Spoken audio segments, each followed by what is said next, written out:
نبی پاک صلی اللہ علیہ وآلہ وسلم نے فرمایا، نیکی کو چھوٹا نہیں سمجھنا۔ یا رسول اللہ، نہیں سمجھیں گے۔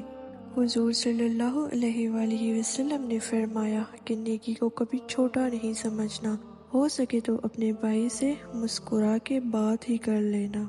ایک حدیث میں فرمایا، نیکی کو چھوٹا نہ سمجھنا، چاہے گلی سے کانٹا ہی اٹھا لو، لیکن نیکی شروع تو کرو، ارادہ تو کرو۔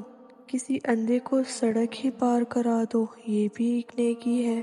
کسی سے وزن نہیں اٹھایا جا رہا، ساتھ مل کے اس کے سر پہ ہی رکھوا دو۔ کوئی بھی نیکی کرو، ہمارے دائیں بائیں نیکیوں کی لائنیں لگی ہوئی ہیں، پر تب نیکی کریں گے نا جب ہماری نیکی کرنے کا ارادہ ہوگا۔ ہم یہ سمجھتے ہیں شاید 10,000 مسجد میں دینا ہی نیکی ہے۔ مسجد میں جھاڑو دینا بھی ایک نیکی ہے،